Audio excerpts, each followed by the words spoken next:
tadi ada kalimat dari ayah kita, takwa pangkal kaya. Salah satu definisi takwa itu adalah kaziminal ghaiza. 133. Lalu ada kalimat tadi takwa pangkal kaya. Wasari'u ila magfir. Jangan lupa Ramadan bukan untuk war takjil. Ramadan bukan tanda kutip semata-mata lomba jus, lomba sholat. Ini hati-hati kalimat saya ini. Lomba ibadah dan itu pakai KPI kita sendiri.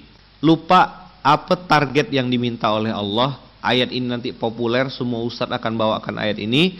Kutiba alaikumus siyamu kama kutiba alal ladzina min qablikum la'allakum tattaqun. Aku wajibkan puasa agar kalian bertakwa. Yang jarang dibahas adalah apa sih tanda-tanda orang tuh bertakwa? Pembahasan tentang syarat sah puasa. Nanti tuh bulan Ramadan tuh pertanyaannya template tuh. Ustaz, kalau ini batal ndak? Kalau ini gimana? Fidyah. Maka frequently answer question itu dijawab pakai video template aja. Tapi yang saya sering ulang-ulang kalau masuk Ramadan, berhasilkah Ramadan kita berdasarkan apa yang Allah firmankan? Dan yang paling jelas itu di surat 133 Ali Imran 133, 134, 135. 2025 ini, bulan Rajab ini, kita belajar untuk pemanasan memasuki Ramadan, karena bisa jadi latihannya 3 bulan. Saya pribadi Abang Kakak sangat percaya untuk membangun habit itu tidak bisa 1 minggu.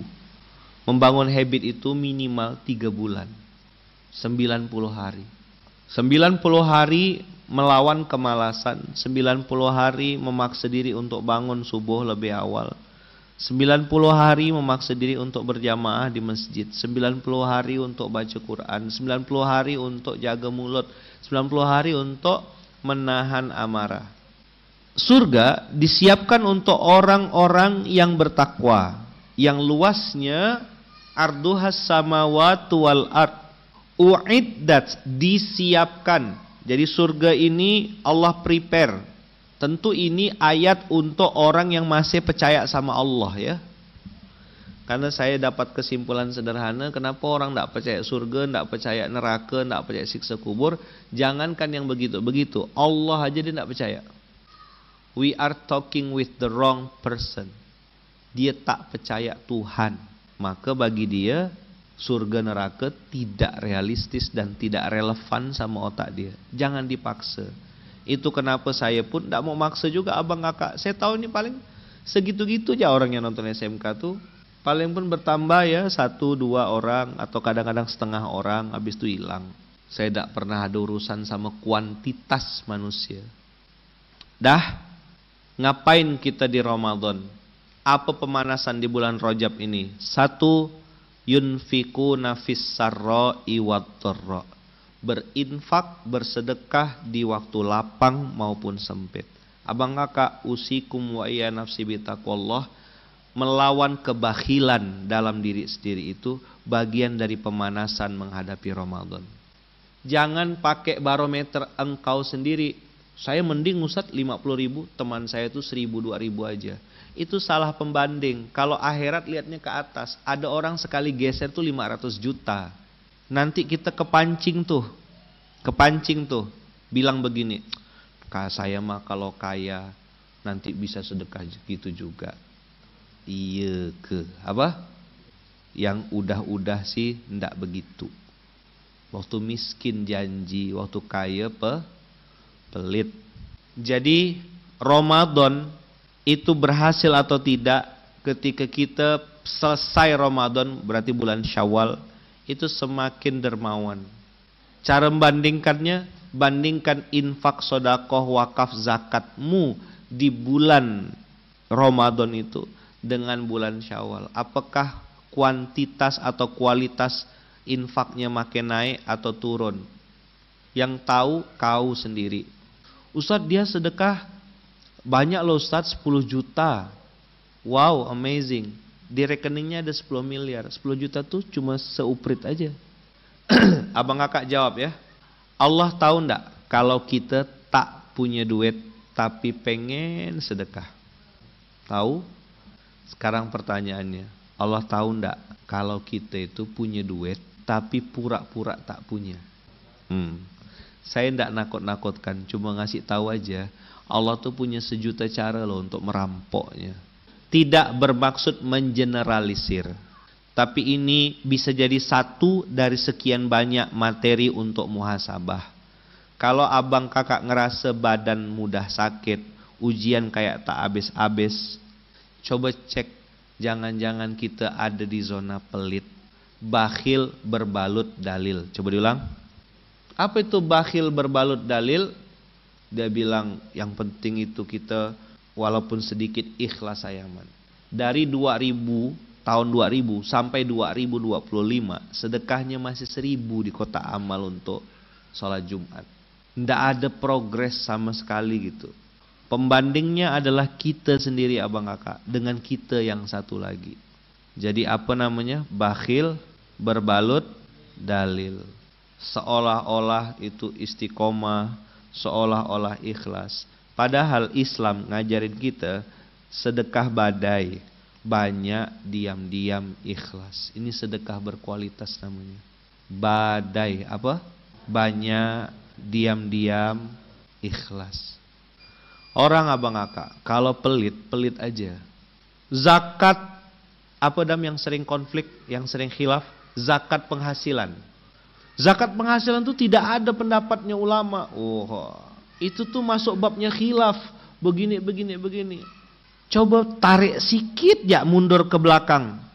Allah tuh perlu benar ke duit kau tuh. Kau bayar zakat tuh untuk Allah ke? Untuk kau sendiri. Allah tuh tidak nambah jadi kaya gitu gara-gara zakatmu tuh. Tidak. Dulu saya kesal gitu.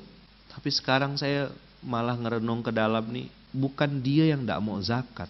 Bisa jadi Allah tidak mau terima uang orang-orang begitu tuh. Tidak dikasih ide sama Allah untuk bersedekah, tidak dikasih. Dia lebih suka modif motor, modif mobil, beli spion, beli shockbreaker. Untuk barang-barang hobi yang tidak jelas itu dia bisa habiskan duit banyak loh. Bayangkan motor besar itu abang kakak, akinya aja 9 juta. Itu kalau beli beras dapat berapa ratus kilo. Tapi ya tidak connect tetap. Dulu saya kesal, apa bang nih beli motor mahal-mahal tapi sedekah 25.000 tak mau join.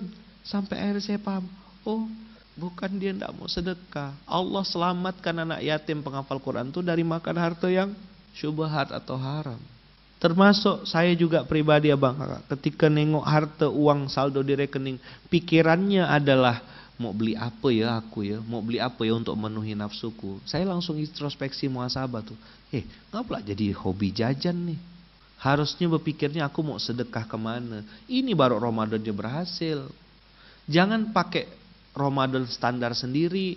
Kau bikin standar-standar sendiri Ramadan yang kau buat-buat sendiri, target-target sendiri, pusing-pusing sendiri, gila-gila sendiri.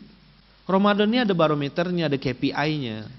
Ibarat kalau kita Mas Agung ini di pesawat kan, ada checklistnya gitu loh Mas.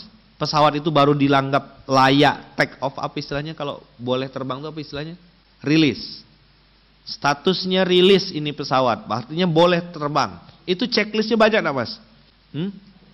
Ada checklistnya kan? Elektrikalnya gimana, bahan bakar gimana, kondisi pesawat seperti apa, cek di computerized-nya seperti apa, sampai statusnya rilis.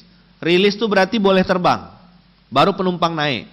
Ramadan juga ada checklistnya, dan yang pertama kali di checklist Allah untuk muttaqin ini yunfikuna fis sarra'i wad dharra. Jadi kalau ada orang bakhil dan masih bakhil, pembandingnya tadi saya bilang siapa? Kita dengan kita yang satu lagi. Itu kalau makin bakhil, makin tahun, berarti Ramadannya itu cuma sekedar menghilangkan lapar, dahaga, ikut takjil, buka yarhamukallah, buka puasa bersama, udah itu aja.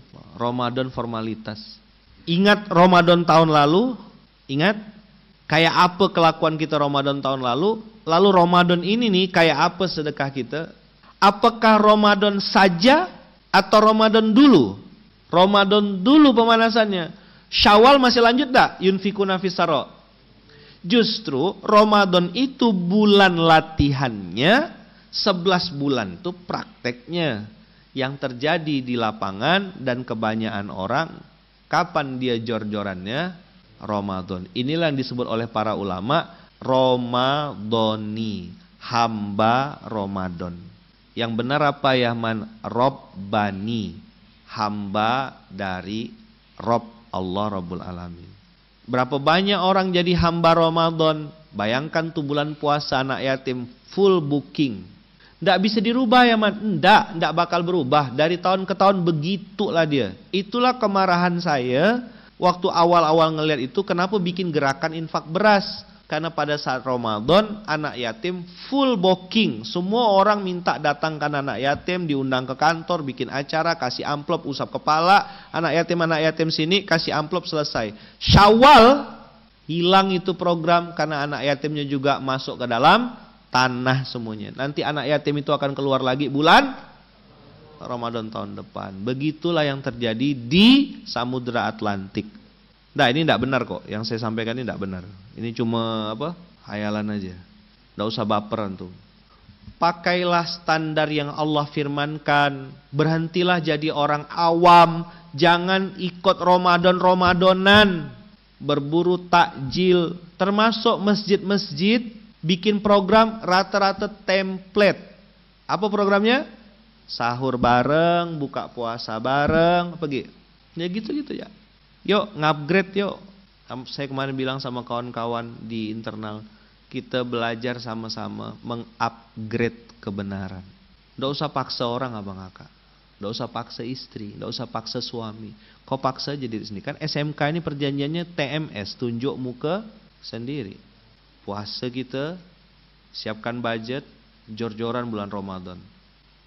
Janjinya di atas sejadah. Ya Allah, bukakanlah pintu-pintu rezeki baru supaya saya bisa praktek. Dan abang kakak, kita kan sama-sama paham ya, di dalam Al-Quran kalau disebutkan di awal itu pasti ada skala prioritas. Nomor 1 Ramadan ini Allah minta harta kita.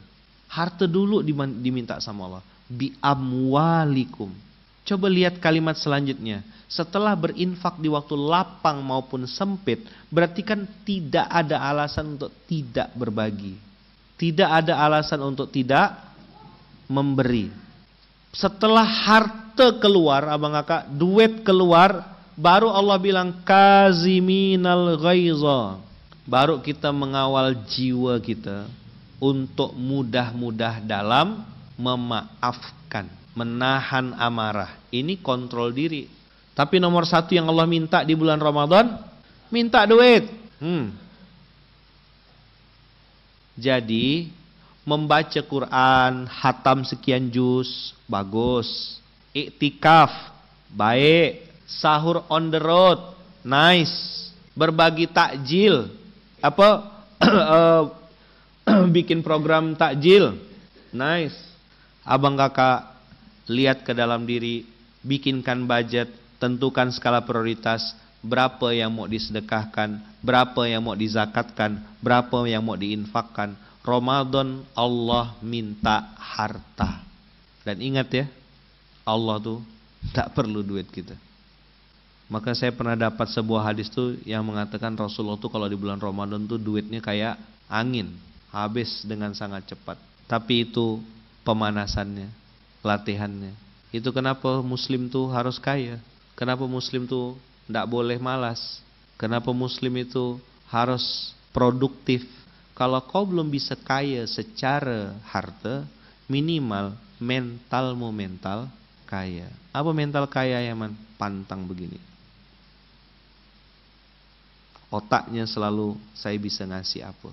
Siapapun yang mentalnya minta, mentalnya ngambil, taker, mentalnya taker, tukang ngambil, itu pasti miskin. Tapi ada mental-mental giver, give. Saya bisa ngasih apa? Saya bisa bantu apa?